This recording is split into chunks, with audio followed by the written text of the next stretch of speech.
Hello students, good morning. ಇವತ್ತು ನಾವು ಹೊಸ ಪದ್ಯವನ್ನು ಕಲಿಯೋಣ. ಅದು ಅತ್ಯಂತ ಸುಂದರ ಅನ್ನೋದಕ್ಕಿಂತನೂ ನಿಮಗೆ ಬಹಳ ಇಷ್ಟವಾಗಿರುವಂತಹ ಒಂದು ಪದ್ಯ ಅದು. ಸೊ ಆ ಪದ್ಯ ಸ್ಟಾರ್ಟ್ ಮಾಡೋಕ್ಕಿಂತ ಮೊದಲು ನಾನು ನಿಮಗೊಂದು ಕತೆ ಹೇಳ್ತೀನಿ. ಆ ಕತೆ ಹೇಳಿದ್ಮೇಲೆ ಆ ಕತೆಗೆ ಸಂಬಂಧಿಸಿದಂಥ ಒಂದಷ್ಟು ಪ್ರಶ್ನೆಗಳನ್ನು ಕೂಡ ನಾನು ನಿಮಗೆ ಕೇಳ್ತೀನಿ, ಆಯಿತಾ? ಸೊ ಆ ಪ್ರಶ್ನೆಗಳನ್ನು ಕೇಳಿದಾಗ ನೀವು ಅದಕ್ಕೆ ಉತ್ತರ ಹೇಳಬೇಕಂದ್ರೆ ಸರಿಯಾಗಿ ಕಥೆಯನ್ನು ಕೇಳಿಸ್ಕೋಬೇಕು. ಓಕೆ, ಸ್ಟಾರ್ಟ್ ಮಾಡೋಣ. Okay, fine. ನೋಡಿ, ಒಂದು ಸುಂದರವಾದಂಥ ಒಂದು ಅರಣ್ಯದಲ್ಲಿ, ಹಸಿರಾಗಿರುವಂತಹ ಒಂದು ಅರಣ್ಯದಲ್ಲಿ ಎಷ್ಟೋ ಕ್ರೂರ ಪ್ರಾಣಿಗಳು ಇರ್ತಾವೆ. ಅದ್ರ ಜೊತೆಗೆ ಸಾಕು ಪ್ರಾಣಿಗಳು ಕೂಡ ಇರ್ತಾವೆ. ಮೊಲ, ಜಿಂಕೆ, ಈ ಥರ ಎಲ್ಲ ತರಹದ ಪ್ರಾಣಿಗಳನ್ನು ನಾವು ಅರಣ್ಯದೊಳಗೆ ನೋಡ್ತೀವಿ, ಹೌದಾ? ಸೊ ಆ ಒಂದು ಅರಣ್ಯದಲ್ಲಿ ಒಂದು ಸುಂದರವಾದಂಥ ಒಂದು ಮೊಲ ಇರ್ತದೆ. ಆ ಮೊಲ ಬಹಳಷ್ಟು ಜಾಣ ಆಗಿರ್ತದೆ. ಒಂದು ದಿವಸ ಏನು ಮಾಡ್ತಾರೆ, ಒಂದು ಪೇರೆಂಟ್ಸ್, ಒಂದು ಮಗು ಮತ್ತು ಅವ್ರ ತಂದೆ ಇಬ್ಬರು ಆ ಅರಣ್ಯದೊಳಗೆ ಭೇಟಿ ಕೊಡಕ್ಕೆ ಹೋಗಿರ್ತಾರೆ. ಅಲ್ಲಿ ನೋಡಿದಾಗ ಅವ್ರಿಗೆ ಈ ಮೊಲ ಇಷ್ಟ ಆಗ್ತದೆ. ಇಷ್ಟ ಆದಮೇಲೆ ಅದನ್ನು ಅವರು ಮನೆಗೆ ತಗೊಂಡು ಬರ್ತಾರೆ. ಅದಕ್ಕೆ ತಂದು ಮನೆಗೆ ಅದಕ್ಕೆ ಹೆಸರು ಏನಂತ ಇಡ್ತಾರೆ, ಸ್ವೀಟಿ ಅಂತ ಹೆಸರು ಇಡ್ತಾರೆ. ಸೊ ಆ ಸ್ವೀಟಿ ಮೊಲ ಜಾಣ ಆಗಿರ್ತದೆ ಅಂತ ನಾನು ಆಗಲೇ ಹೇಳಿದ್ನಲ್ಲ. ಮತ್ತು ಅದು ಆ ಮಗು ಜೊತೆ ಬಹಳಷ್ಟು ಬೇಗ ಹೊಂದ್ಕೋತದೆ. ಆ ಮಗುನೂ ಕೂಡ ಆ ಮೊಲವನ್ನು ಬಹಳಷ್ಟು ಪ್ರೀತಿಯಿಂದ ನೋಡ್ಕೋತಿರ್ತಾಳೆ. ಆಮೇಲೆ ಆ ಮೊಲದ ಹೆಸರು ಸ್ವೀಟಿ ಇಟ್ರಲ್ಲ, ಆ ಮೊಲದ ಕಣ್ಣುಗಳು ಬಹಳ ಸುಂದರವಾಗಿರ್ತಾವೆ. ಕಾಟನ್ ಐಸ್ ಅನ್ನೋ ಥರ ಇರ್ತಾವೆ. ಮತ್ತು ಅದ್ರ ಕಿವಿಗಳು ಬಹಳಷ್ಟು ಉದ್ದವಾಗಿರ್ತಾವೆ. ಮೊಲ ನೋಡಿರಲ್ಲ ನೀವು, ಮೊಲದ ಕಿವಿಗಳು ಉದ್ದ ಆಗಿರ್ತಾವೆ. ಸೊ ಇದೇ ಥರ ದಿನಗಳು ಕಳೆದಂಗೆ ಅದಕ್ಕೆ ತಿನ್ನೋಕೆ ಏನೇನು ಬೇಕಲ್ಲ ಅದನ್ನೆಲ್ಲ ಕೊಡ್ತಿರ್ತಾರೆ. ಸ್ಪೆಷಲಿ ಮೊಲ ಏನು ಜಾಸ್ತಿ ತಿಂತದ ಹೇಳ್ರಿ ನೋಡೋಣ? ಕ್ಯಾರೆಟ್. S, correct. ಕ್ಯಾರೆಟನ್ನು ಬಹಳ ಇಷ್ಟಪಟ್ಟು ಮೊಲ ತಿಂತದೆ. ಸೊ ಇಲ್ಲಿ ಗಜ್ಜರಿ ಅನ್ನೋದಕ್ಕಿಂತನೂ ಹಸಿ ತರಕಾರಿಗಳನ್ನು, ಭೂಮಿಯಿಂದ ಡೈರೆಕ್ಟಾಗಿ ಏನು ತೆಗೆದಿರ್ತಾರಲ್ಲ ಅಂತಹ ತರಕಾರಿಗಳನ್ನು ಮೊಲ ಇಷ್ಟಪಟ್ಟು ತಿಂತದೆ. ಇದೇ ರೀತಿ ಇರಬೇಕಾದ್ರೆ ತುಂಬ ದಿವಸ ಆ ಮಗು ಏನು ಮಾಡ್ತಿತ್ತು, ಆ ಮೊಲದ ಜೊತೆ ಟೈಮ್ ಕಳೀತಾಯಿದ್ರು, ಆಟ ಆಡ್ತಿದ್ಳು. ಜೊತೆಗೆ ಅದ್ರ ಜೊತೆನೇ ಅವಳು ಟೈಮ್ ಸ್ಪೆಂಡ್ ಮಾಡಿ ಶಾಲೆಗೆ ಹೋಗಿ ವಾಪಸ್ ಬರ್ತಾ ಇರ್ತಿಳು. ಇದೇ ರೀತಿ ಇರಬೇಕಾದ್ರೆ ಒಂದು ದಿವಸ ಅವ್ರ ಮನೆಗೆ ಏನಾಗ್ತದೆ, ಮಂಗಳೂರಿಂದ ಅವರ ಒಬ್ಬರ ಅಂಕಲ್ ಏನು ಮಾಡ್ತಾರೆ, ಅವ್ರ ಮನೆಗೆ ಭೇಟಿ ಕೊಡ್ತಾರೆ. ಭೇಟಿ ಕೊಟ್ಟಾಗ ಮೊಲವನ್ನು ನೋಡ್ತಾರೆ ಅವರು. ಮೊಲವನ್ನು ನೋಡಿ ಅವ್ರಿಗೆ ಒಂಥರ ಮೈಂಡ್ ಒಳಗೆ ಏನು ಅನಿಸ್ತದೆ, ಎಷ್ಟು ಚಂದ ಐತಲ್ಲ ಮೊಲ, ಇದನ್ನು ನಾನು ಏನಾದರೂ ಮಾಡಬೇಕಲ್ಲ ಅಂತ ಅಂದ್ಕೊಂಡು ಒಂದೆರಡು ದಿವಸ ಸುಮ್ಮನೆ ಇರ್ತಾರೆ. ಅವ್ರ ತಂದೆನೂ ನೋಡ್ತಾರೆ, ಆ ಮಗುನೂ ನೋಡ್ತಾರೆ, ಆ ಮೊಲದ ಮೇಲೆ ಅವ್ರು ಇಟ್ಟಿರೋ ಪ್ರೀತಿಯನ್ನು ಕೂಡ ಅವ್ರು ನೋಡ್ತಾರೆ.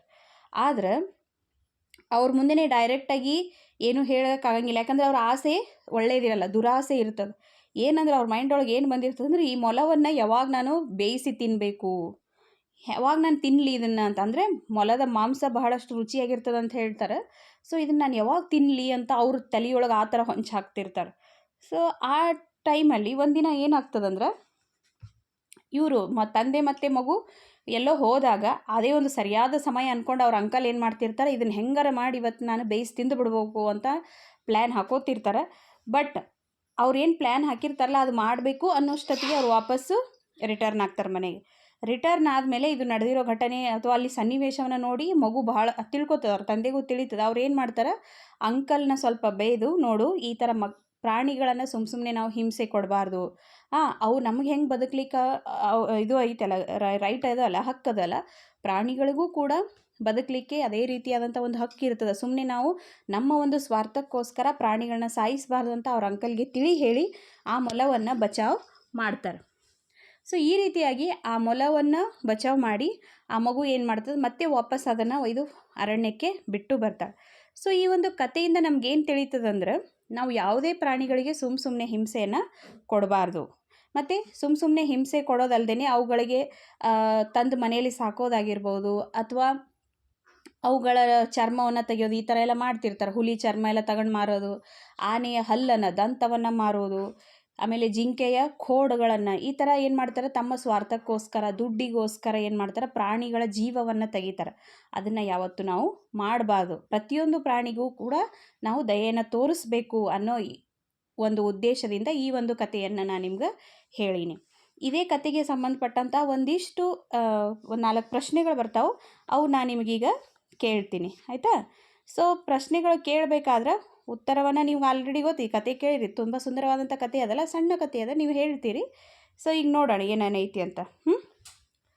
ಮತ್ತು ನೀವು ಕೂಡ ದಾರೀಲಿ ಹೋಗ್ತಾ ಇರಬೇಕಾದ್ರೆ ಯಾವುದೋ ಒಂದು ಸಣ್ಣ ನಾಯಿ ಮರಿ ಇರ್ತದೆ ಅಥವಾ ಬೆಕ್ಕಿನ ಮರಿ ಇರ್ತದೆ, ಏನೋ ಅದಕ್ಕೆ ಗಾಯ ಆಗಿರ್ತದೆ, ಅಂಥವ್ರನ್ನ ನೋಡಿ ಏನು ಮಾಡ್ಬೇಕು, ನೀವು ಸ್ವಲ್ಪ ಕೈಲಿ ಆದರೆ ಸಹಾಯ ಮಾಡಿರಿ, ಇಲ್ಲದಿದ್ದರೆ ಸುಮ್ಮನೆ ಹೋಗಬೇಕು. ಮತ್ತು ಅದಕ್ಕೊಂದು ಸಲ ಕಲ್ಲಿಲಿ ಹೊಡೋದು ಆ ಥರ ಅವಕ್ಕೇನು ಟಾರ್ಚರ್ ಕೊಟ್ಟು ಹೋಗಬಾರ್ದು, ಆಯಿತಾ? ಅದನ್ನು ನೀವು ಗಮನದಲ್ಲಿ ಇಟ್ಕೋಬೇಕು.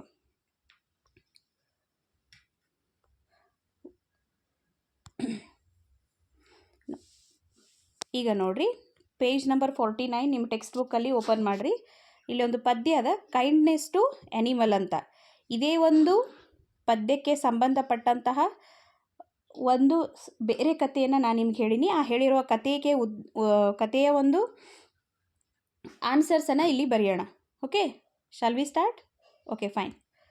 ಇಲ್ಲಿ ನೋಡಿರಿ, ಪ್ರಿಪ್ರೇಟರಿ ಆ್ಯಕ್ಟಿವಿಟಿ ಅಂತ ಒಂದು ಕೊಟ್ಟಾರಿಲ್ಲಿ. Listen to the story narrated by your teacher and respond to the following questions ಅಂತ ಐತಿ. ಸೊ ಇಲ್ಲೇನಂದರೆ, ನಾನು ಇವಾಗಲೇ ಏನು ಹೇಳಿದ್ನಲ್ಲ ಕತೆ, ಆ ಕಥೆಯನ್ನು ಸರಿಯಾಗಿ ಕೇಳಿದ್ಮೇಲೆ ನಿಮ್ಮ ಶಿಕ್ಷಕರೊಂದಿಗೆ ಈ ಒಂದು ಪ್ರಶ್ನೆಗಳನ್ನ ಡಿಸ್ಕಸ್ ಮಾಡಿರಿ ಅಂತ ಹೇಳತ್ತಾರೆ. First question, who is Sweety? ನಾನು ಆಗಲೇ ಹೇಳಿದೆ, ಆ ಮನೆಯಲ್ಲಿ ಒಂದು ಮೊಲ ಇತ್ತು, ಮೊಲದ ಹೆಸರು ಏನಿತ್ತು? ಸ್ವೀಟಿ ಅಂತ ಇತ್ತು. ಸೊ ಅದನ್ನೇ ಇಲ್ಲಿ ಕೇಳ್ತಾ ಇದ್ದಾರೆ ಅವರು. ಹೂ ಈಸ್ ಸ್ವೀಟಿ ಅಂದರೆ ನಾನು ಇಲ್ಲಿ ಬರ್ದೀನಿ, ಅದನ್ನು ನೋಡಿ ನೀವು ಬರ್ಕೋಬೋದು. Sweety is a pet rabbit. Sweety ಅಂದರೆ ಯಾರು ಅಂದರೆ, ಸ್ವೀಟಿ ಅಂದರೆ ಒಂದು ಮುದ್ದಾದ ಸಾಕಿರುವಂತಹ ಒಂದು ಮೊಲ. ಎರಡನೇ ಪ್ರಶ್ನೆ, list the words that describe Sweetie. ಅಂದರೆ ಸ್ವೀಟಿ ಅಂದರೆ ಮೊಲವನ್ನು ಹೊಗಳಿರುವಂತಹ 2 ಅಥವಾ 1-2-3 ಪದಗಳನ್ನು ಬರೀರಿ ಅಂದರೆ, ನಾನು ಆಗಲೇ ಹೇಳಿದೆ, ಆ ಮೊಲಕ್ಕೆ ಕಣ್ಣುಗಳು ಹೆಂಗಿದ್ದು ಅಂದರೆ ರೌಂಡಾಗಿ ಅಗದಿ ಅಟ್ರಾಕ್ಟಿವ್ ಆಗಿ ಆಕರ್ಷಕವಾಗಿರುವಂತಹ ಕಣ್ಣುಗಳಿದ್ದು, ಅದನ್ನು ಕಾಟನ್ ಐಸ್ ಅಂತ ಕರೀತಾರೆ. ಮತ್ತು ಅದ್ರ ಕಿವಿಗಳು ಹೆಂಗಿದ್ದು ಅಂದರೆ ಲಾಂಗ್ ಇಯರ್ಸ್, ಉದ್ದವಾದಂತಹ ಕಿವಿಗಳು ಇದು. ನೀವು ನಮ್ಮ ಮೊಲ ಎಲ್ಲ ನೋಡಿದ್ದೀರಲ್ಲ, ವೈಟ್ ಕಲರ್ ಇರ್ತದೆ, ಮತ್ತು ಮರೂನ್ ಮಿಕ್ಸ್ ವೈಟ್ ಕಲರು ಇರ್ತದೆ, ಹೌದಾ? ಇವೆರಡು ಪದಗಳನ್ನು ನಾನು ಬರೆದಿದ್ದೀನಿ, ನೀವು ನೋಡಿ ಬರ್ಕೋರಿ. ನೆಕ್ಸ್ಟ್, ಮೂರನೇದು, what does Sweetie love to eat? ಅಂದರೆ ಮೊಲ ಏನನ್ನು ತಿನ್ಲಿಕ್ಕೆ ಇಷ್ಟಪಡ್ತದೆ ಅಂತ. ಆಬ್ವಿಯಸ್ಲಿ ನೀವು ಹೇಳ್ತೀರಿ ಉತ್ತರ. ಏನದ ಹೇಳ್ರಿ ನೋಡೋಣ? Carrot. Very good, carrot. Carrot ಅಂತ ಒಂದೇ ಬರೆಯೋ ಬದಲು ನಾವು ರಾ ವೆಜಿಟೇಬಲ್ಸ್ ಅಂದರೆ ಹಸಿ ತರಕಾರಿಗಳಂತ ಬರೆದ್ರೆ ಎಲ್ಲನೂ ಅದರೊಳಗೆ ಬರ್ತಾವೆ. ನೆಕ್ಸ್ಟ್, 4ನೇದು ನೋಡ್ರಿ, ಫಿಲ್ ಇನ್ ದ ಬ್ಲ್ಯಾಂಕ್ಸ್ ಅಂತ ಅದು. ಅಂದರೆ ಬಿಟ್ಟಿರೋ ಸ್ಥಳವನ್ನು ತುಂಬ್ರಿ ಅಂತ ಹೇಳ್ಯಾರ. Sweetie plays with the girl in the dash. So ಅದು ಸ್ಕೂಲೆಲ್ಲ ಮುಗಿಸ್ಕೊಂಬಂದ್ಮೇಲೆ ಸ್ವೀಟಿ ಅಂದರೆ ಮೊಲ ಯಾರ ಜೊತೆ ಆಟ ಆಡ್ತಿದ್ದ? ಆ ಮಗು ಜೊತೆ, ಅಂದರೆ ಆ ಹುಡುಗಿ ಜೊತೆ ಆಡ್ತಾಯಿದ್ಳು. ಎಲ್ಲಿ ಆಟ ಆಡ್ತಾಯಿದ್ಳು ಅಂದರೆ ಇನ್ ದ ಗಾರ್ಡನ್. ಅವರ ಮನೆ ಮುಂದೆ ಇರುವಂತಹ ಒಂದು ಸಣ್ಣ ಗಾರ್ಡನಲ್ಲಿ ಅವರು ಆಟ ಆಡ್ತಾಯಿದ್ರು. ನೆಕ್ಸ್ಟ್, 5ನೇದು ಏನದ ನೋಡ್ರಿ, ಸೇ ಟ್ರೂ ಆರ್ ಫಾಲ್ಸ್. ಹೌದಾ?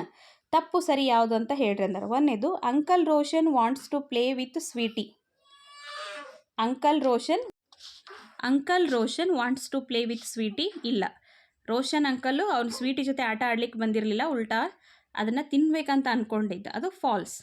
2ನೇದು, Sweety was safe in the girls friends house. ಅಂದರೆ ಮೊಲ ಸ್ವೀಟಿ ಫ್ರೆಂಡ್ ಮನೆಯಲ್ಲಿ ಸೇಫ್ ಆಗಿತ್ತ ಅಂದರೆ ಹೌದು, ಫ್ರೆಂಡ್ಸ್ ಜೊತೆನೂ ಕರ್ಕೊಂಡು ಹೋದಾಗ ಅದು ಆಟ ಆಡ್ತಿತ್ತು, ಅಂದರೆ ಅಲ್ಲಿ ಏನೋ ಅದಕ್ಕೆ ಪ್ರಾಬ್ಲಮ್ ಆಗ್ತಿರಲಿಲ್ಲ, ಅದು ಕೂಡ ಟ್ರೂ. ಅದೇ ಥರ ನೋಡ್ರಿ, listen again and answer the following questions ಅಂತ ಅದ. ಮೊದಲನೇ ಪ್ರಶ್ನೆ, what do you think is telling the story? Who do you think is telling the story? ಈ ಪದ್ಯವನ್ನು ನಿಮ್ಗೆ ಯಾರು ಹೇಳಿಕತ್ತಾರ ಅಂತ ಕೇಳ್ಯಾರ. ಸೊ ಇಲ್ಲಿ ಹೇಳ್ತಾ ಇರೋರು ಲಿಟಲ್ ಗರ್ಲ್. ಇಲ್ಲಿ 2ನೇ ಪ್ರಶ್ನೆ ನೋಡ್ರಿ ಮತ್ತೆ, why did the narrator leave Sweety in the friends house? ಇದರ ಉತ್ತರ ಟು ಈಟ್ ಮೀಟ್. ಮೀಟ್ ಅಂದರೆ ಮಾಂಸ. 3ನೇದು, what would you do if you were in a similar situation? ಈ ಒಂದು ಪ್ರಸಂಗದಲ್ಲಿ ನೀವಿದ್ರೆ ಏನು ಮಾಡ್ತಿದ್ರಿ ಅಂತ ಅವ್ರು ಕೇಳತ್ತಾರ. ಸೊ ಆಬ್ವಿಯಸ್ಲಿ ನೀವೇನು ಹೇಳ್ತೀರಿ, ಯಾವುದೇ ರೀತಿಯ ಪ್ರಾಣಿಗಳಿಗೆ ನಾವು ಪ್ರಾಬ್ಲಮ್ ಮಾಡಬಾರ್ದು ಅಥವಾ ಅವುಗಳಿಗೆ ಯಾವುದೇ ರೀತಿಯ ಹಿಂಸೆಯನ್ನು ಕೊಡಬಾರ್ದು ಅನ್ನೋದೇ ಉದ್ದೇಶ ಆಗಿರ್ತದೆ. ಹೌದಾ? ನೀವು ಯಾರಾದರೂ ಹಿಂಸೆ ಕೊಡ್ತೀರಿ? ಇಲ್ಲ ಅಲ್ಲ? Okay. Let it never kill animal ಅಂತ ನೀವು ಅಲ್ಲಿ ಬರಿಬೋದು. ನೆಕ್ಸ್ಟ್, 3ನೇದು, 4ನೇದು, what would Sweety tell uncle Roshan if she could speak? Complete the sentences. ಅಂದರೆ ಇಲ್ಲಿ ಸೆಂಟೆನ್ಸನ್ನು ಕಂಪ್ಲೀಟ್ ಮಾಡಿರಿ ಅಂತ ಅವರು ಹೇಳತ್ತಾರೆ. Sweety, uncle Roshan, please don't dash. Please don't dash ಅಂದಲ್ಲಿ ಪ್ಲೀಸ್ ಡೋಂಟ್ ಕಿಲ್, ಕೊಲ್ಲಬೇಡ್ರಿ, ಪ್ರಾಣಿಗಳನ್ನು ಕೊಲ್ಲಬೇಡ್ರಿ, ಕಿಲ್ ಮೀ ಅಂತ ಹೇಳ್ತದೆ. ಸ್ವೀಟಿ ಅಂದರೆ ಇಲ್ಲಿ ಯಾರು? ರ್ಯಾಬಿಟ್ಟೇ ಹೇಳತ್ತದ, ಅಂಕಲ್ ರೋಷನ್ ನನ್ನನ್ನು ದಯವಿಟ್ಟು ಕೊಲ್ಲಬೇಡಿ. I too dash life like you, ನನಗೂ ಕೂಡ ನಿಮ್ಮ ಥರ ಬದುಕಲಿಕ್ಕೆ ಹಕ್ಕೈತಿ. ಐ ಟು ಹ್ಯಾವ್, ಅಲ್ಲಿ ಹ್ಯಾವ್ ಅಂತ ಬರಿಬೇಕು. Next, I dash also like to live and play, ನನಗೂ ಕೂಡ ಬದುಕಲಿಕ್ಕೆ ಮತ್ತು ಆಟ ಆಡಲಿಕ್ಕೆ ಅವಕಾಶ ಕೊಡ್ರಿ, ಅಲ್ಲಿ ವುಡ್ ಅಂತ ಬರಿಬೇಕು, WOULD ವುಡ್ ಅಂತ ಬರಿಬೇಕು. Have mercy on me, mercy ಅಂದರೆ ಕರುಣೆ, ದಯೆ, ನನ್ನ ಮೇಲೆ ದಯೆ ತೋರಿಸ್ರಿ. Please dash me live, please kindly ನನ್ನನ್ನು ದಯವಿಟ್ಟು ಬಿಟ್ಟು ಬಿಡ್ರಿ ಅಂತ ಹೇಳ್ತಾರೆ. ಸೊ ಈ ರೀತಿಯಾಗಿ ನೀವು ಈ ಒಂದು ಪ್ರಿಪ್ರೇಟರಿ ಆ್ಯಕ್ಟಿವಿಟಿಯನ್ನು ಮಾಡಿದಿರಿ ಕೂಡ, ಜೊತೆಗೆ ಬರೆದಿದ್ದೀರಿ. ಈಗ ನೆಕ್ಸ್ಟ್ ನೋಡೋಣ ಈ ಒಂದು ಪದ್ಯದಲ್ಲಿ ಏನೈತಿ ಅಂತ. Your teacher will read the poem kindness to animals aloud, close your eyes and listen to the poem. ನಾನೀಗ ಜೊತೆ ಓದ್ತೀನಿ, ನೀವು ಕೂಡ ಇವನ್ನೇನು ಮಾಡಬೇಕು, ಓದಬೇಕು. ಸೊ ಇಲ್ಲಿ ಚಿತ್ರದಲ್ಲಿ ನೋಡ್ರಿ, ಪಕ್ಷಿಗಳಿದೆ, ರ್ಯಾಬಿಟ್ ಇದೆ, ಹಾಗೂ ಈ ಥರ ಅವ್ರ ಚಿತ್ರಗಳನ್ನು ಕೊಟ್ಟಾರ. ಇದು ಅಷ್ಟೇ ಅಲ್ಲದೆ ಬೇರೆ ಪ್ರಾಣಿಗಳಿಗೂ ಕೂಡ, ಪಕ್ಷಿಗಳಿಗೂ ಕೂಡ ನಾವು ಯಾವುದೇ ರೀತಿಯಲ್ಲಿ ನಾವು ಏನು ಮಾಡ್ಬೋದು, ಓಕೆ ಮಾಡಬಾರ್ದು ಅಂದರೆ ಹಿಂಸೆಯನ್ನು ಕೊಡಬಾರ್ದು. ಇಲ್ಲಿ ನೋಡ್ರಿ, ಆ ಪದ್ಯದ ಜೊತೆನೇ ನಾನು ನಿಮ್ಗೆ ಅನುಕೂಲ ಆಗಲಿ ಅಂತ ಏನು ಮಾಡಿದ್ದೀನಿ, ನ್ಯೂ ವರ್ಡ್ಸ್ಗೆ, ಹೊಸ ಪದಗಳಿಗೆ ಅರ್ಥವನ್ನು ಕೂಡ ಬರೆದಿದ್ದೀನಿ. ನೀವು ಪೆನ್ಸಿಲಿಂದ ಅಲ್ಲಿನೂ ಕೂಡ ನೀವು ಬರ್ಕೊಂಡು ಫೇರಲ್ಲಿ ಬರೆದ್ರೆ ನ್ಯೂ ವರ್ಡ್ಸ್ ಅಥವಾ ಹಾರ್ಡ್ ವರ್ಡ್ಸ್ ಆಗ್ತಾವೆ. Okay, little children never give pain to things that feel and live. Let the gentle robin come for the crumbs you save at home. ಅಂದರೆ ಚಿಕ್ಕ ಮಕ್ಕಳೇ, ಲಿಟಲ್ ಚಿಲ್ಡ್ರನ್ ಅಂದರೆ ಮಕ್ಕಳು, ಲಿಟಲ್ ಚಿಲ್ಡ್ರನ್ ಅಂದರೆ ನೀವೇ ಎಲ್ಲರೂ. ಓಕೆ, ಮುದ್ದಾದ ಮಕ್ಕಳೇ ಅಥವಾ ಸಣ್ಣ ಮಕ್ಕಳೇ. Never give pain to things that feel and live, ಅಂದರೆ ಯಾವುದೇ ಒಂದು ಜೀವ ಇರುವ ಪ್ರಾಣಿಗಳಿಗೆ, ಪಕ್ಷಿಗಳಿಗೆ ಯಾವುದೇ ಕಾರಣಕ್ಕೂ ಕೂಡ ನೀವು ನೋವನ್ನು ಕೊಡಬೇಡ್ರಿ. ಪೇನ್ ಅಂದ್ರೇನು, ನೋವು, PAIN, ಪೇನ್ ಅಂದ್ರೆ ನೋವು. Let the gentle robin come, gentle robin ಅಂದರೆ, ಜೆಂಟಲ್ ಅಂದರೆ ಮೃದು ಅರ್ಥ, ಆ್ಯಕ್ಚುಲಿ ಕನ್ನಡ ಮೀನಿಂಗ್ ಮೃದು ಆದಂಗೆ ಆಗ್ತದೆ. ರಾಬಿನ್ ಅಂದರೆ ಇದೊಂದು ಪಕ್ಷಿಯ ಹೆಸರು. ಓಕೆ, ಪಕ್ಷಿಯ ಹೆಸರು. ಸೊ ಈಗ ನಾವು ಮನೆ ಎದುರುಗಡೆ ಎಲ್ಲ ಪಕ್ಷಿಗಳು ಬರ್ತಾವೆ, ಗುಬ್ಬಿಗಳು ಬರ್ತಾವೆ, ಹೌದಾ? ಇಲ್ಲ ಹಳ್ಳಿಯಲ್ಲಿ ಬಂದಷ್ಟು ಸಿಟಿಯಲ್ಲಿ ಯಾವ ಪಕ್ಷಿಗಳು ಕೂಡ ಬರೋದಿಲ್ಲ. ಆ ಪಕ್ಷಿಗಳಿಗೆ ನಿಮ್ಮ ಮನೆ ಎದುರಿಗೆ ಬರಲಿಕ್ಕೆ ಅವಕಾಶ ಕೊಡ್ರಿ. ಅವಕ್ಕೇನಾದರೂ ಸ್ವಲ್ಪ ನಿಮ್ಮ ಮನೆಯಲ್ಲಿ ಇರುವಂತಹ for the crumbs you save at the home. Crumbs ಅಂದರೆ ಆಹಾರದ ತುಂಡುಗಳು, ಅಥವಾ ಅಕ್ಕಿನೋ ಜೋಳನೋ, ಅಥವಾ ನೀವು ಹಾಕಿರುವಂಥ ಒಂದು ರೊಟ್ಟಿ ತುಕಡಿ ಅಥವಾ ಬ್ರೆಡ್ದು ಒಂದು ಸಣ್ಣ ಪೀಸನ್ನು, ಯಾವುದೇ ಒಂದು ನಿಮ್ಮ ಮನೇಲಿ ಇರುವಂಥದನ್ನು ನೀವು ಹೊರಗಡೆ ಎಸೆದ್ರೆ, ನಿಮ್ಮ ಕಾಂಪೌಂಡ್ ಹತ್ರನೋ ಅಥವಾ ನಿಮ್ಮ ಒಂದು ಅಂಗಳದಲ್ಲಿ ಹಾಕಿದ್ರೆ ಅವು ಏನು ಮಾಡ್ತಾವೆ, ಬಂದು ಆಯ್ಕೊಂಡು ತಿಂದು ಹೋಗ್ತಾವೆ, ಹೌದಾ? ಅಂತಹ ಪಕ್ಷಿಗಳು ಬಂದಾಗ ಅವಕ್ಕೆ ತಿನ್ನಲಿಕ್ಕೆ ಅವಕಾಶ ಕೊಡ್ರಿ. ಅದನ್ನ ಬಿಟ್ಟು ಅವಕ್ಕೆ ಹೊಡೆಯೋದಾಗಿರ್ಬೋದು, ಅಂಜಿಸೋದಾಗಿರ್ಬೋದು ಮಾಡೋಕ್ಕೆ ಹೋಗಬೇಡ್ರಿ. ಯಾಕಂದರೆ ಅವು ಬಂದು ತಿಂದು ನಿಮ್ಮನ್ನು ಹರಿಸಿ ಹೋಗ್ತಾವೆ. ಏನಂತ, ಈ ಒಂದು ಮನೆಯ ಮಾಲೀಕರು ಎಷ್ಟು ಒಳ್ಳೆಯವರದಾರಲ್ಲ, ನಮ್ಗೆ ಆಹಾರ ಕೊಟ್ರಲ್ಲ ಅಂತ ಅವ್ರು ತಮ್ಮದೇ ಆದಂಥ ಒಂದು ಧ್ವನಿಯಲ್ಲಿ ಹೇಳ್ತಾವೆ. ಅದು ಹೆಂಗೆ ಹೇಳ್ತಾವಂದ್ರೆ, ಗುಬ್ಬಿಗಳು ಚಿವ್ ಮಾಡೋದ್ರ ಮುಖಾಂತರ, ಕಾಗೆಗಳು ಕಾವು ಮಾಡೋದ್ರ ಮುಖಾಂತರ ತಮ್ಮ ಒಂದು ಧ್ವನಿಯಲ್ಲಿ ಅವು ಹೇಳಿ ಹೋಗ್ತಾವೆ. ಸೊ ಇಂತಹ ಒಂದು ಸಣ್ಣ ಪುಟ್ಟ ಕೆಲಸವನ್ನು ಮಾಡಿ ನೀವು ಬೇರೆ ಪಕ್ಷಿಗಳಿಗೂ ಪ್ರಾಣಿಗಳಿಗೂ ಕೂಡ ಬದುಕಲಿಕ್ಕೆ ಅವಕಾಶ ಮಾಡಿಕೊಡ್ರಿ ಅಂತ ಅವ್ರು ನಿಮಗೆ ಹೇಳತ್ತಾರೆ. ನೆಕ್ಸ್ಟ್ ಎರಡನೇ ಪ್ಯಾರ ನೋಡ್ರಿ. As his meat you throw along, he will repay you with a song. Never hurt the timid hare peeping from her green grass lair. As his meat ಅಂದರೆ ಮಾಂಸ, ಯು ಥ್ರೋ ಅಲಾಂಗ್ ಅದ್ರ ಜೊತೆಗೆ ನೀವೇನು ಮಾಡ್ತೀರಿ, ಮನೇಲಿ ಏನೋ ಅಡುಗೆ ಮಾಡ್ತಿರ್ಬೇಕಾದ್ರೆ ಒಂದು ಮಾಂಸದ ತುಕುಡಿಯನ್ನು ಅಥವಾ ಒಂದು ಪೀಸನ್ನು ನೀವು ಎಸೆದಾಗ ಅವು ವಾಪಸ್ ಬಂದು ಅದನ್ನು ಕೂಡ ತಿಂತಾವಲ್ಲ. ತಿಂದು ಹೋಗಬೇಕಾದ್ರೆ ಅವು ಏನೋ ಒಂದು ಧ್ವನಿ, ನಾನಾಗಲೇ ಹೇಳಿದ್ನಲ್ಲ, ಧ್ವನಿಯನ್ನು ಮಾಡಿ ಹಾಡಿ ಹೋಗ್ತಾವೆ. ಅವು ನಮ್ಗೇನು ಮಾಡ್ತಾವೆ ಅಂದರೆ ನಿಮ್ಗೆ ಥ್ಯಾಂಕ್ ಯು ಹೇಳ್ದಂಗೆ ಮಾಡ್ತಾವೆ. ಆ ಒಂದು ಧ್ವನಿಯ ಮುಖಾಂತರ ಅವು ನಿಮ್ಗೆ ಥ್ಯಾಂಕ್ ಯು ಹೇಳಿ ಹೋಗ್ತಾವೆ. Never hurt the timid hare. Hurt ಅಂದರೆ ನೋವು, ಪೇನ್ ಅಂದರೂ ಕೂಡ ನೋವು, ಹೌದಾ? ಟೈಮ್ಡ್ ಅಂದರೆ ಅಂಜುಬುರುಕ, ಹೌದಾ? ಟೈಮ್ಡ್ ಅಂದರೆ ಅಂಜುಬುರುಕ, ಅನಿಸ್ತಿರ್ತಾರಲ್ಲ, ಅಂದರೆ ಅವಕ್ಕೆ ಭಯ ಆಗ್ತಾವೆ. ಯಾಕಂದರೆ ಸಣ್ಣ ಪಕ್ಷಿಗಳಿರೋದ್ರಿಂದ, ಸಣ್ಣ ಜೀವಿಗಳಿರೋದ್ರಿಂದ ನಾವು ಮಾಡುವ ಧ್ವನಿಯಿಂದ ಅಥವಾ ನಾವು ಯಾವುದೋ ನಾಯಿ ಚೂ ಬಿಟ್ವಾ ಅಥವಾ ಈ ಥರ ಏನೋ ಒಂದು ಮಾಡ್ತಿರ್ತೀವಿ, ಅವುಗಳಿಗೆ ಏನು ಮಾಡ್ತಾವೆ, ಅಂಜ್ತಾವೆ. ಅವುಗಳಿಗೆ ಅಂಜಿಸ್ಬೇಡ್ರಿ, ಜೊತೆಗೆ ಅವಕ್ಕೆ ಯಾವುದೇ ಥರ ಹರ್ಟ್ ಮಾಡಬೇಡ್ರಿ, ನೋವು ಮಾಡಬೇಡ್ರಿ. Peeping from her green grass lair, ಹೌದಾ? ಅವು ಏನು ಮಾಡ್ತಾವೆ, ಮತ್ತೆ ಹಾರ್ಕೊಂಡು ಹೋಗಿ ಅರಣ್ಯದಲ್ಲಿ ಹೋಗ್ತಾವೆ, ಗ್ರಾಸ್ ಲೇರ್. ಹೌದಾ?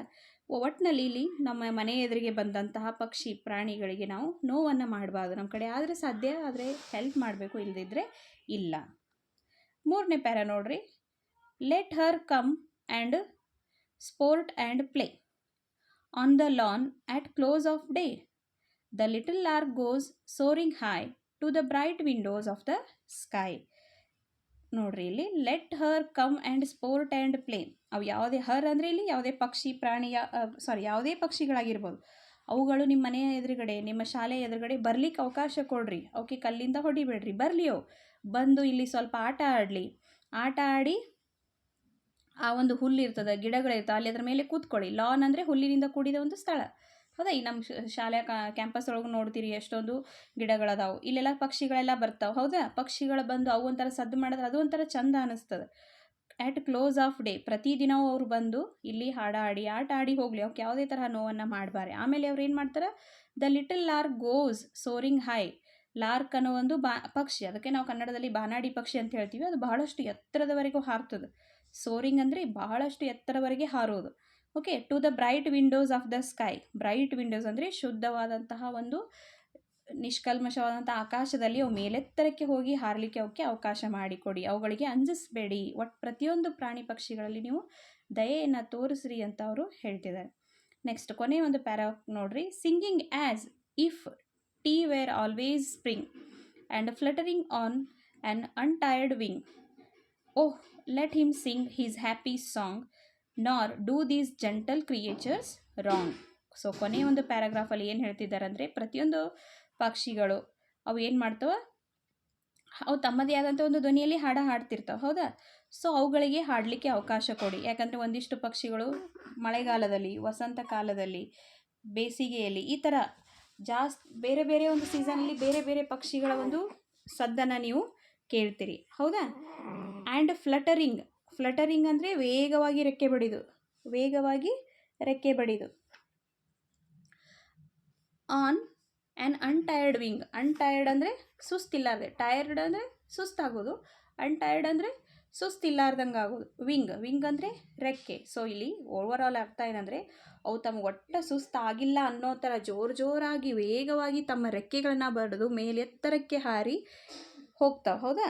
ಸೊ ಅವಕ್ಕೆ ಸ್ವತಂತ್ರವಾಗಿರಲಿಕ್ಕೆ ನಾವು ಅವಕಾಶ ಮಾಡಿಕೊಡ್ಬೇಕು. Oh let him sing his happy song ಅಂದರೆ ಅವಕ್ಕೆ ಹೆಂಗೆ ಇಷ್ಟನೋ ಆ ಥರ ಹಾಡು. ಕೋಗಿಲೆ ಒಂಥರ ಹಾಡುತ್ತೆ, ಕಾಗೆ ಒಂಥರ ಹಾಡುತ್ತೆ. ಹೌದಾ?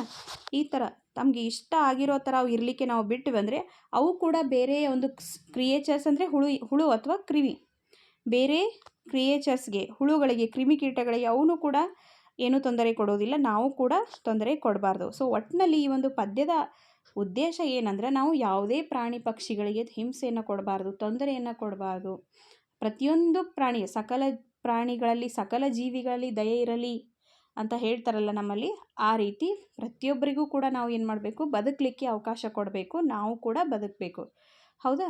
ನಮಗೆಷ್ಟು ಇಲ್ಲಿ ಭೂಮಿ ಮೇಲೆ ಬದುಕಲಿಕ್ಕೆ ಅವಕಾಶ ಹಕ್ಕೈತ್ಯೋ, ಅದೇ ಥರ ಒಂದು ಸಣ್ಣ ಇರುವೆ ಹಿಡಿದು, ಒಂದು ಸಣ್ಣ ಒಂದು ಪಕ್ಷಿ ಹಿಡಿದು, ಅಥವಾ ಒಂದು ಸಣ್ಣ ಒಂದು ಹುಳುಕ್ಕೂ ಕೂಡ ದೇವರು ಆ ಹಕ್ಕನ್ನು ಕೊಟ್ಟಾರ. ಅದನ್ನು ನಾವು ಯಾವುದೇ ಕಾರಣಕ್ಕೂ ಮಿಸ್ಯೂಸ್ ಮಾಡಬಾರ್ದು, ಯಾವ್ರಿಗೆ ತೊಂದರೆಯನ್ನು ಕೊಡಬಾರ್ದು. ಹೌದಾ? ಇವತ್ತು ನಾವು ಒಬ್ರಿಗೆ ತೊಂದರೆ ಕೊಟ್ಟರೆ ನಾಳೆ ಇನ್ನೊಬ್ಬರು, ಈಗ ನಾವು ಸ್ಟ್ರಾಂಗ್ ಅದೀವ, ಅವ್ರು ಆ ಸಣ್ಣ ಕ್ರಿಮಿಕೀಟಗಳನ್ನ ನಾಶ ಮಾಡಿದ್ವಿ ಅಂದರೆ ನಮಗಿಂತ ಸ್ಟ್ರಾಂಗ್ ಇರೋ ಇನ್ನೊಬ್ರು ಯಾರೋ ಇರ್ತಾರೆ, ಅವ್ರು ಏನು ಮಾಡ್ತಾರೆ, ನಮ್ಮನ್ನು ತುಳಿತಾರೆ. ಇಟ್ ಮೀನ್ಸ್ ತೊಂದರೆಯನ್ನು ಕೊಡ್ತಾರೆ. ಸೊ ನೀವು ಸಣ್ಣ ಮಕ್ಕಳಾಗಿರೋದ್ರಿಂದ ಈ ಥರ ಚೇಷ್ಟೆ ಮಾಡ್ತಿರ್ತೀರಿ. ಮಂಗಗಳು ಬಂದಾಗ ಅವು ಕಲ್ಲಿಲಿ ಹೊಡೆಯೋದು ಆ ಥರ ಎಲ್ಲ ಮಾಡ್ತೀರಿ. ಅದನ್ನೆಲ್ಲ ಮಾಡಬಾರ್ದು. ತಮ್ಮಷ್ಟಕ್ಕೆ ನಾವು ಬಿಟ್ಟರೆ ಈವನ್ ಹಾವು ಕೂಡ ನಮಗೆ ಬಂದು ಕಚ್ಚೋದಿಲ್ಲ. ಅದಕ್ಕೆ ನಾವು ಏನಾದರೂ ತೊಂದರೆ ಕೊಟ್ವಿ ಅಂದರೆ ಅದು ಬಂದು ನಮಗೆ ಕಡಿಯುತ್ತೆ ಹೊರತು ಸುಮ್ಮನೆ ಬಂದು ಕುಂತವ್ರಿಗೆ ಬಂದದು ಕಚ್ಚೋದಿಲ್ಲ. ಹೌದಾ? ಸೊ ಅದಕ್ಕೋಸ್ಕರ ನೀವು ಎಲ್ಲ ಪ್ರಾಣಿಗಳನ್ನು ಪ್ರೀತಿಯಿಂದ ಕಾಣಬೇಕು ಅನ್ನೋದೇ ಈ ಒಂದು ಪದ್ಯದ ಉದ್ದೇಶ. ನೆಕ್ಸ್ಟ್ ನೋಡಿರಿ, C1 ಅಂತ ಇಲ್ಲಿ ಕ್ವಶನ್ ಆನ್ಸರ್ಸ್ ನೀವು ಈ ಪದ್ಯದಲ್ಲಿ ಸಿಗ್ತಾವೆ, ಅದನ್ನು ನೋಡಿ ಬರೀರಿ. ಇಲ್ಲಿ C1 ಅಂತ ಅದ ನೋಡು. Complete the following sentences with the help of the poem. If we allow the robin to eat his crumbs and meat then he will dash. ನಾವು ರಾಬಿನ್ ಪಕ್ಷಿಗೆ ನಾವು ಆಹಾರದ ತುಕುಡಿಯನ್ನು, ಆಹಾರದ ಒಂದು ಪೀಸನ್ನು ತಿನ್ಲಿಕ್ಕೆ ಅಲಾವ್ ಮಾಡಿದ್ರೆ ವಾಪಸ್ ಏನು ಮಾಡ್ತದೆ, ಅದು ಹಾಡಿ ಹೋಗುತ್ತೆ. ಹೀ ವಿಲ್ ಸಿಂಗ್, ಅಲ್ಲಿ SING ಸಿಂಗ್ ಅಂತ ಬರೀರಿ. ಎರಡನೇದು, if we don't hurt the hare she will peep come and play. ಮೂರನೇದು, if we allow the little lark to fly high he will sing. Okay, ಈ C2ದಲ್ಲಿ ಒಂದಿಷ್ಟು ಕ್ವಶನ್ಸ್ ಅದಾವೆ, ಇದನ್ನು ಆಮೇಲೆ ನೀವು ಪದ್ಯದಲ್ಲಿ ಹುಡುಕಾಡಿದ್ರೆ ಸಿಗ್ತಾವೆ, ಬರೀರಿ. ನೆಕ್ಸ್ಟ್ ಲೆಟ್ಸ್ ಅಪ್ರಿಸಿಯೇಟ್ ಒಳಗೆ ಫಸ್ಟ್ ಒನ್ ನೋಡ್ರಿ. Read the poem and find the words that rhyme with, ಅಂದರೆ ರೈಮಿಂಗ್ ವರ್ಡ್ಸ್ ಬರೀ ಅಂದರೆ ಬಹಳ ಸಿಂಪಲ್. ನೀವು ಆಲ್ರೆಡಿ ಕ್ಲಾಸಲ್ಲಿ ಹೇಳೋದು ನಿಮ್ಗೆ ಇಲ್ಲಿ ಮತ್ತೆ ಬರ್ದೀನಿ, ಅದನ್ನು ನೋಡಿ ಬರೀರಿ. Give, live, play, day. Rhyming words ಅಂದರೆ ಸೇಮ್ ಪ್ರೊನೌನ್ಸಿಯೇಷನ್ ಇರಬೇಕು, ಅರ್ಥ ಬೇರೆ ಇರಬೇಕು. Sky high, spring wing, song wrong. ಅರ್ಥ ಆಯ್ತಾ? ನೆಕ್ಸ್ಟ್ ಸೆಕೆಂಡ್ ನೋಡ್ರಿ, in many of the lines in this poem we find that the same sound is repeated. For example, the sound R in peeping from her green grass lair is repeated. ಈ ಥರ ಪದ್ಯದೊಳಗೆ ಬಂದಿರುವಂತಹ ಲೈನ್ಗಳನ್ನು ಹುಡುಕಾಡಿ ಬರಿ ಅಂದರೆ ಅದನ್ನು ಕೂಡ ನೀವು ಪದ್ಯ ಓದಿದ್ರೆ ಸಿಗ್ತದೆ. ನೆಕ್ಸ್ಟ್ ಮೂರನೇದು, work in pairs and find out all the describing words. Describing words ಅಂದರೆ ಹೊಗಳುವಂತಹ ಶಬ್ದಗಳನ್ನು ಹುಡುಕಿ ಬರಿ ಅಂದರೆ, ಇಲ್ಲಿ ಚಿಲ್ಡ್ರನ್ಗೆ ಏನಂದರೆ ಲಿಟಲ್ ಚಿಲ್ಡ್ರನ್ ಅಂದರೆ. ಪದ್ಯದೊಳಗೆ ಅದಾವೆ, ಇವೇನು ಹೊಸವಿಲ್ಲ. ಬರೀ ಪದ್ಯವನ್ನು ನೀವು ಒಂದ್ಸಲ ಓದಿದ್ರೆ ಅರ್ಥ ಆಗ್ತದೆ. ಚಿಲ್ಡ್ರನ್ಗೆ ಏನಂದ್ರೆ ಫಸ್ಟ್ ಸ್ಟಾರ್ಟಿಂಗ್ ಒಳಗೆ ಲಿಟಲ್ ಚಿಲ್ಡ್ರನ್ ಅಂದರೆ, ಅಂದರೆ ಚಿಕ್ಕ ಮಕ್ಕಳು, ಮುದ್ದು ಮಕ್ಕಳು ಅಂತ. ನೆಕ್ಸ್ಟ್ ರಾಬಿನ್ಗೆ ಏನಂದ್ರೆ ಜೆಂಟಲ್ ರಾಬಿನ್ ಅಂತ ಕಳೆದಾರೆ. ನೋಡ್ರಿ ಪದ್ಯದೊಳಗೆ ಐತಿ, ಹೌದಾ? ಪದ್ಯದೊಳಗೆ ಐತಿ, ಇಲ್ಲಿ ತೋರಿಸ್ಲಿ ನಾ ನಿಮ್ಗೆ. ಓಕೆ, ಇಲ್ಲಿ ನೋಡ್ರಿ ಫಸ್ಟ್ ಲೈನ್ ಒಳಗೆ ಲಿಟಲ್ ಚಿಲ್ಡ್ರನ್ ಅಂತದ. ರಾಬಿನ್ ಎಲ್ಲದ? ಮೂರನೇ ಲೈನ್ ಒಳಗೆ ಇಲ್ಲದ ನೋಡ್ರಿ, ಲಿಟಲ್ ರಾಬಿನ್. ಓಕೆ, ಸೊ ಈ ರೀತಿ ಅಂದರೆ ಡಿಸ್ಕ್ರೈಬಿಂಗ್ ವರ್ಡ್ಸ್ ಅಂದರೆ ಹೊಗಳುವಂತಹ ಶಬ್ದಗಳು. ಹೇರ್ಗೆ ಏನಂತ ಹೇಳ್ಯಾರ? Timid hare. Grass, green grass, obviously green grass. Lark ಹೆಂಗದ? ಲಿಟಲ್ ಲಾರ್ಕ್ ಅದ. ವಿಂಡೋಗೆ ಏನಂತ ಹೇಳ್ಯಾರ? ಬ್ರೈಟ್ ವಿಂಡೋ ಅಂತ ಹೇಳ್ಯಾರ. ಇವೆಲ್ಲ ಬುಕ್ ಒಳಗೆ ಅದಾವೆ, ಪದ್ಯದೊಳಗೆ ಬಂದವು. ವಿಂಗ್ ಅದು ಹೆಂಗದವು? ರೆಕ್ಕೆಗಳು ಅನ್ಟೈರ್ಡ್, ಸುಸ್ತಿಲ್ಲದಂತಹ, ಸುಸ್ತೇ ಆಗುವುದಿಲ್ಲ, ಎಷ್ಟು ಬಡಿದ್ರೂ ಕೂಡ ಅವು ಸುಸ್ತೇ ಆಗಂಗಿಲ್ಲ, ಆ ಥರದ ರೆಕ್ಕೆಗಳು ಆ ಪಕ್ಷಿಗಳು ಹೊಂದ್ಯಾವು. ಸಾಂಗ್ ಯಾವ ರೀತಿಯಾದಂಥ ಹಾಡನ್ನು ಹಾಡಿ ಹೋಗ್ತವೆ? ಹ್ಯಾಪಿ ಸಾಂಗ್, ಸಂತೋಷವಾದಂತಹ ಹಾಡನ್ನು. ಕ್ರಿಯೇಚರ್ಸ್ ಯಾವ ಥರ ಅದಾವು? Gentle creatures. ಸೊ ಈ ರೀತಿಯಾಗಿ ಡಿಸ್ಕ್ರೈಬಿಂಗ್ ವರ್ಡ್ಸನ್ನು ಅವರು ನಿಮಗೆ ಬರಿ ಅಂತ ಹೇಳ್ಯಾರ. ಈ ಒಂದು ಇದರಲ್ಲಿ ಇರುವಂಥದ್ದು ಡಿಸ್ಕ್ರೈಬಿಂಗ್ ವರ್ಡ್ಸ್ ಇವು, ಹೌದಾ? ಇಲ್ಲಿರುವಂಥವು ಇವು ಡಿಸ್ಕ್ರೈಬಿಂಗ್ ವರ್ಡ್ಸ್, ಇಲ್ಲಿರುವಂಥವು ಇವು ನೇಮಿಂಗ್ ವರ್ಡ್ಸ್. ಮತ್ತು ಕೆಳಗಡೆ ನೋಡ್ರಿ, S1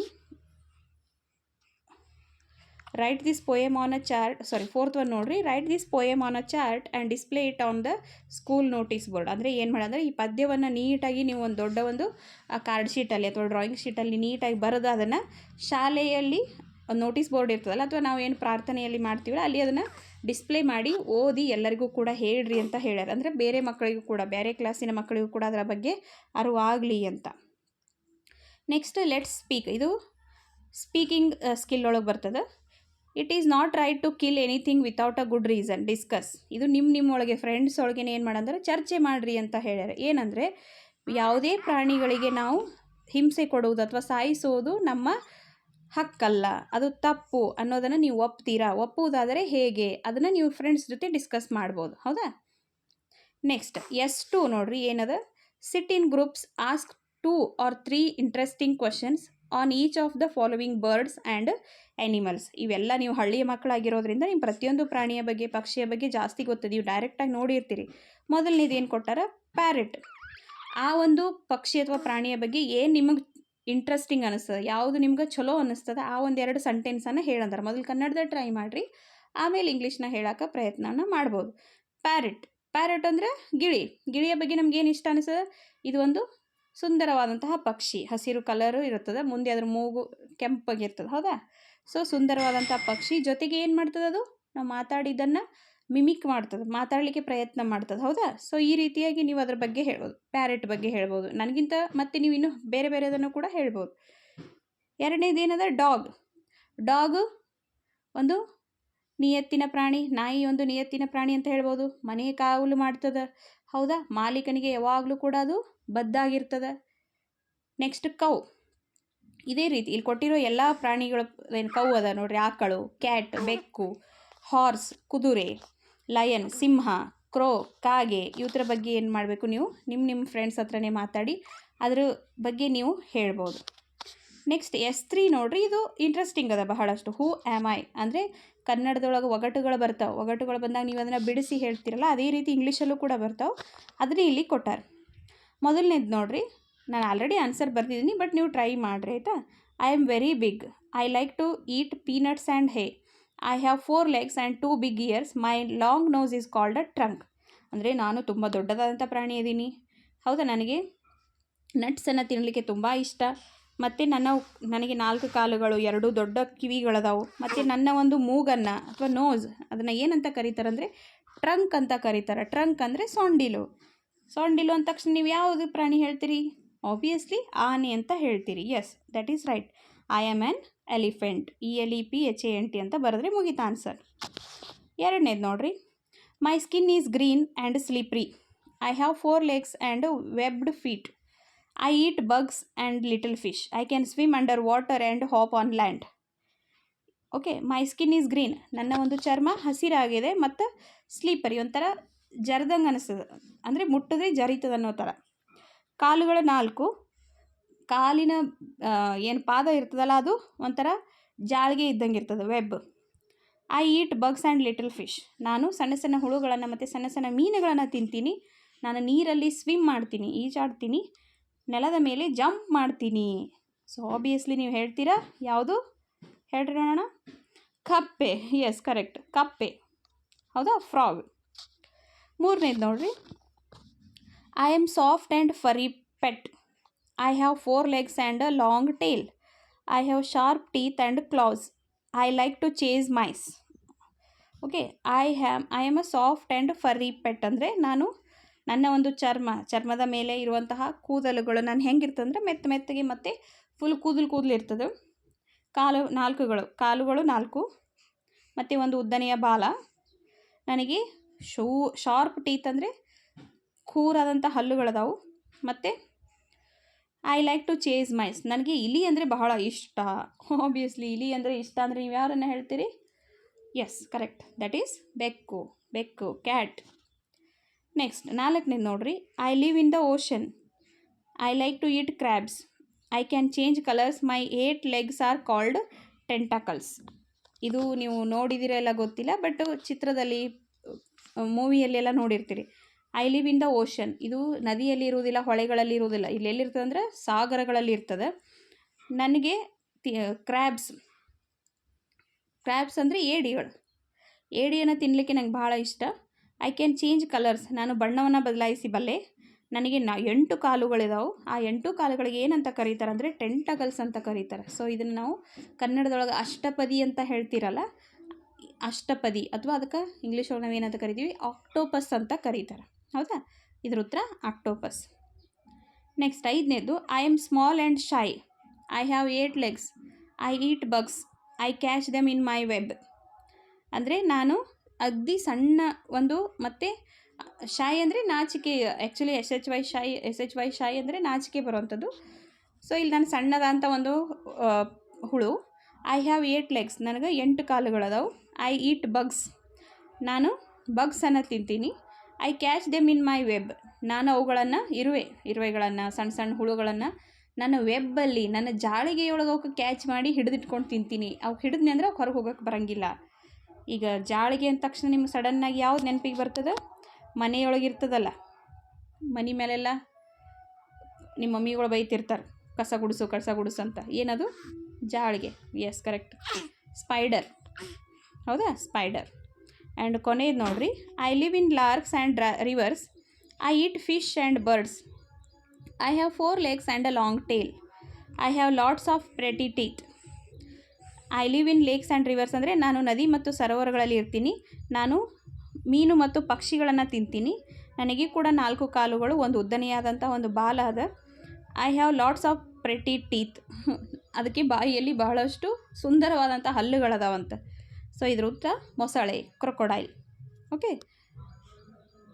ಇನ್ನು ನೆಕ್ಸ್ಟ್ ನೋಡ್ರಿ. ರೈಟಿಂಗ್ ಸ್ಕಿಲ್ಗೆ ಸಂಬಂಧಪಟ್ಟಂತಹ ಒಂದು ಆ್ಯಕ್ಟಿವಿಟಿಯನ್ನು ಕೊಟ್ಟಾರ.